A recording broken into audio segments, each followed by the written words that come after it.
Start करते हैं हमारा आज का कॉन्सेप्ट और हम हैं एक्सरसाइज 3.1 पर। स्वागत है आपका एमबीजे क्लासेस में। आप देख रहे हैं मैथ्स में। तो स्टार्ट करते हैं हमारा आज का कॉन्सेप्ट। ठीक है, तो क्वेश्चन 1 कहता है एक्सरसाइज 3.1 का कि हमारे पास अगर मैट्रिक्स ए है जो इस फॉर्म में है, पहला मेरे को उसका ऑर्डर निकालना है, दूसरा मेरे को इन सारे एलिमेंट के बारे में देखना है कि 1 3 2 1 3 3 2 4 2 3 और नंबर ऑफ एलिमेंट के बारे में मेरे को जानकारी चाहिए। ठीक है, तो समझते हैं। सबसे पहले मैं मैट्रिक्स लिख लेता हूँ। जो मैट्रिक्स है, मैट्रिक्स मेरी पहली ए कहती है, मैट्रिक्स ए है मेरे पास 2 35 √3 और 5 माइनस ऑफ 2 1 19 5/2 माइनस ऑफ 5 और -7 12 एंड 17 मेरे पास ये मैट्रिक्स है। ठीक है, पहला क्वेश्चन कहता है कि मेरे को ऑर्डर, चलो थोड़ा सा इंट्रोडक्शन देख लेते हैं कि ऑर्डर वगैरह क्या होता है। ठीक है, देखो मिनी टेक्स्ट बुक में अगर मान लो मेरे पास एक कोई मैट्रिक्स ए है, ठीक है, जिसमें ए आई जे कह रहा हूँ, तो हम जर्नली ऑर्डर को m क्रॉस n की फॉर्म में देखते हैं। तो इसका मतलब क्या है, देखो अगर मेरे पास कोई मैट्रिक्स है तो ये तो बेसिकली अरेंजमेंट है, स्क्वायरिक अरेंजमेंट है। तो इसका मतलब m डिनोट करता है रो को और ये डिनोट करता है किसको, कॉलम को।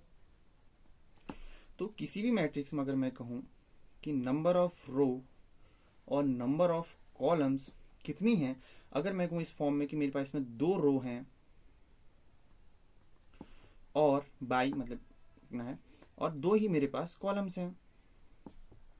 ठीक है, तो इस केस में मेरी जो मैट्रिक्स का अरेंजमेंट हो जाएगा वो हो जाएगा 2/2, जो ही मेरे पास क्या बन जाएगा m क्रॉस n, यानी m/n की ये मेरे पास क्या बन जाएगी मैट्रिक्स। यानी किसी भी मैट्रिक्स में अगर मैं कहूँ कि ऑर्डर क्या होता है, तो ये नंबर ऑफ रोज और नंबर ऑफ कॉलम्स का ही ये पूरा अरेंजमेंट के बारे में दिखाता है। ठीक है, अब फॉर एग्जांपल मैंने कहा कि एक मैट्रिक्स मैं ले रहा हूँ 1 2 3 4 5 6। अब इसमें कितने हैं, तुम कहोगे सर इसमें 2 रो हैं। हाँ, मेरे पास जो भी मैट्रिक्स है इसमें 2 रोज हैं और कॉलम इसमें 3 है, यानी कि 3/3। ठीक है, तो यानी कि इसमें कॉलम्स कितने हैं, 3 है। तो ये जो मैट्रिक्स बनेगी वो 2/3 की बनेगी। ठीक है, तो इस केस में हम क्वेश्चन सॉल्व करते हैं, जहाँ पर हमारा पहला पार्ट कहता है अगर ऑर्डर की बारे में बात करूँ तो ऑर्डर जो मैं m क्रॉस n के बारे में देखूंगा वो बन जाएगा 1 2 3 रोज मेरे पास हैं, यानी कि ये मेरे पास 3 रो हैं, पंक्तियाँ जो भी कहें। ठीक है, और 4 मेरे पास क्या है, बाई, मतलब बाई का एक गुणा नहीं है, बाई है। ठीक है, 1/2 फॉर्म का 4 मेरे पास क्या है, कॉलम्स है। तो इसका जो मैट्रिक्स का ऑर्डर बनेगा वो बनेगा 3/4। ठीक है, अब सेकंड क्वेश्चन कहता है, मैं बेसिकली इसका थर्ड पार्ट कर रहा हूँ जो कि मेरे को अच्छा लगता है। पहले क्या कि नंबर ऑफ एलिमेंट्स के बारे में हमें जानकारी चाहिए। चलो इसको भी थोड़ा सा समझते हैं। अब देखो इसी मैट्रिक्स में पहले इसको समझते हैं। देखो एलिमेंट क्या होता है। अब मान लो ये जो मेरी मैट्रिक्स बनी थी 2/2 की, ऑर्डर समझ में आ गया। अब सॉरी, तो इसमें 2 रो थी और 2 ही मेरे पास कॉलम थे। ठीक है, तो एलिमेंट का मतलब हो जाएगा कि जितनी रो उतनी कॉलम। मान लो सॉरी मैं कि मेरे पास 2 रो थी 2 कॉलम थी, तो टोटल कितने होंगे, जितने इनके इंटरसेक्टिंग पॉइंट होंगे, यानी कि 1 पॉइंट 2 पॉइंट, यानी कि 4, यानी कि तो इससे क्या मेरे को पता चला कि मेरे पास जितने रो थे और जितने कॉलम थे उनका जो भी मल्टीपल होगा वही मेरे पास क्या बनेगा, टोटल एलिमेंट होंगे। अगर मेरे पास इस केस में 2 रो और 3 एलिमेंट हैं, तो टोटल जो एलिमेंट होंगे, सॉरी 2 रो और 3 मेरे पास कॉलम्स हैं, तो टोटल एलिमेंट होगा 6, जो कि हम देखने को मिला। यानी कि हर एक रो और कॉलम के इंटरसेक्ट पर हमें एक एलिमेंट मिलता है। तो मेरे पास 2 और 2 4 हैं, तो 4 हमारे पास इंटरसेक्ट और 4 ही हमारे पास क्या होंगे, एलिमेंट होंगे। तो सेम यहाँ पे भी फॉलो होगी। अगर मैं थर्ड पार्ट करूं जिसमें कहता है कि एलिमेंट के बारे में कि नंबर ऑफ एलिमेंट कितने हैं, तो वो हो जाएगा यानी कि mn, यानी कि 3 × 4 जो बन जाएगा 12। देखो तो 12 ही होंगे। ठीक है, एंड सेकंड क्वेश्चन कहता है मेरा कि मेरे को चाहिए एलिमेंट A13 A21 A33 वगैरह वगैरह। तो इसका थोड़ा सा समझते हैं। देखो मैं सेम मैट्रिक्स ले रहा हूँ। अगर मेरे पास ये मैट्रिक्स है, ठीक है, अगर मैं कह रहा हूँ कि ये मेरे पास सेम है, ठीक है, 2/2 की मैट्रिक्स ले रहा हूँ। अगर मैं कहूँ कि कि मेरे को A11 वाला नंबर मेरे को चाहिए। तो इसका क्या मतलब है, A11 से मेरे को क्या पता चल रहा है कि मेरे पास 1 रो है, ठीक है, और मेरे पास 1 ही कॉलम है, यानी 1 बाय 1 कॉलम का फॉर्म है। तो इस केस में जो भी मेरी मैट्रिक्स होगी उसका रो 1 यानी कि R1 और कॉलम 1 जो कि मेरे को A11 से पता चला, वही मेरे पास क्या बन जाएगा, उनका इंटरसेक्स A11। यानी कि जो भी एलिमेंट होता है, अगर मैं नोट की फॉर्म में बात करूं कि मेरे पास अगर एक हल्का सा नोट की फॉर्म में करें तो एलिमेंट जो होगा वो बराबर होगा इंटरसेक्ट ऑफ किसका, रोज एंड कॉलम्स का। समझे, यानी कि कोई भी एलिमेंट होगा वो देखो इंटरसेक्ट ऑफ पहली रो का पहला कॉलम, जो भी इंटरसेक्ट बना वो मेरा क्या मिला, A11। अब मैं कहूँ कि तुमसे A22, तो मेरे को चाहिए कोई भी मैट्रिक्स में मेरे को दूसरी रो और दूसरा कॉलम। ये देखो अगर मैं कहूँ कि मेरे को A13 चाहिए, यानी कि पहली रो 1 और रो A12 चाहिए, क्योंकि इसमें तो दो है ना। तो ये क्या बन जाएगा, पहली रो दूसरा कॉलम, तो यहाँ जहाँ पे भी इंटरसेक्ट करता है वो मेरा ये दूसरी रो दूसरा कॉलम A22 बन जाएगा। अगर मैं तुमसे कहूँ कि मेरे पास इस केस में, ठीक है, मैं कह रहा हूँ A23 चाहिए, ठीक है, तो उस केस में क्या बनेगा, दूसरी रो तीसरा कॉलम, कहाँ पे कटा, 6 पे कटा, तो आंसर क्या बनेगा मेरा 6। ठीक है, सिमिलरली अगर मैं इस क्वेश्चन को सॉल्व करता हूँ, पहला कहता है कि A13 यानी कि पहली रो का थर्ड कॉलम, पहली रो थर्ड कॉलम कहाँ पे कटता है, देखो पहली रो थर्ड कॉलम यहाँ पे, यानी कि 19 पे। ठीक है, दूसरा है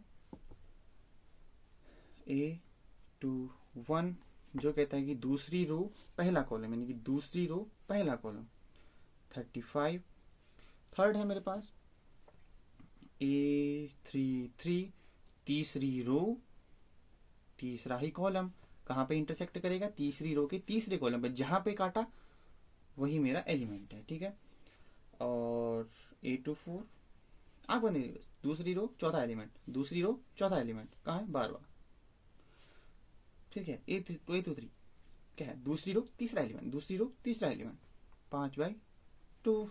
देखो पहला क्वेश्चन हमारा समाप्त। ठीक है, दूसरा क्वेश्चन कहता है कि अगर मेरे पास एक मैट्रिक्स है जिसके पास 24 एलिमेंट्स हैं, क्या होगा उसकी, मतलब क्या क्या उसकी पॉसिबल ऑर्डर होंगे, और अगर मेरे पास 13 एलिमेंट होंगे तो मेरे पास क्या होगा। ठीक है, ओके, चलो अभी इसको भी थोड़ा सा समझते हैं।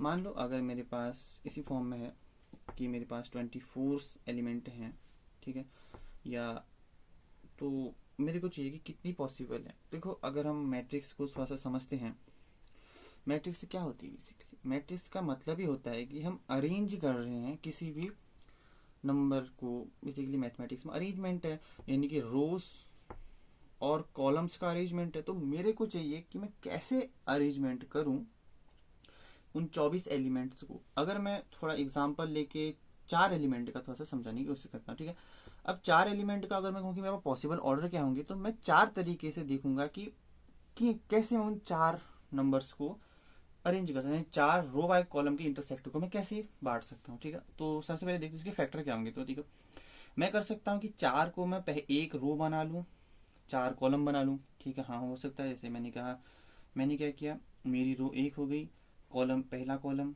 दूसरा कॉलम, तीसरा कॉलम, चौथा कॉलम, यानी कि मैंने क्या किया, कॉलम 4 रो 1 किया, 4 जगह इंटरसेक्ट हुआ, यानी कि 4 पॉइंट ये बन सकता है, स्क्वायर की फॉर्म तो रो मैट्रिक्स बन गई। ठीक है, अब मैं कहूंगा कि मैं इसी को मैं 4 को लिख सकता हूँ 4/1 के फॉर्म में। अब मैंने क्या किया कि 4 इस बार रो बना ली, एक मेरा कॉलम हो गया, यानी कि 4 रो बन गई मेरी, 1 2 3 4, और कॉलम एक ही बना, सर कॉलम मैट्रिक्स बन गई, बट हो तो गया ना। एंड देन थर्ड अगर मैं 4 को कहूँ कि मैंने 2/2 का बनाया, तो इस केस में क्या बना, मेरे पास 2 मेरी रो बनी, 2 ही मेरे कॉलम बने। ठीक है, देखिए 2 मेरी रो बनी, 2 मेरे कॉलम बने, यानी कि इस बार अरेंजमेंट दूसरा हुआ, बट 4 ही का हुआ। तो हम ऐसे ही क्या करेंगे, 24 को करेंगे। ठीक है, तो अब इतना बार बार डंडी खींच के बनाने से अच्छा तो हम इसको ही यूज करेंगे, ठीक है। तो यानी कि अगर मेरे पास में क्वेश्चन 2 का करूँ, सो हमारे पास है, अगर ऐसे कहने कि हमारे पास है बेसिकली टोटल मेरे पास एलिमेंट है वो बन जाएगा 24। अगर मेरे को कि 24 एलिमेंट है तो कितनी पॉसिबल चांसेस हैं, पॉसिबिलिटीज, ओके। देखो पॉसिबिलिटीज कितनी मेरे पास, 1/24 एक रो, एक 24 कॉलम बन सकती है, भी नहीं बन सकती। दूसरी कर सकते हैं कि 24 रो 1 कॉलम कर दो, हाँ ठीक है।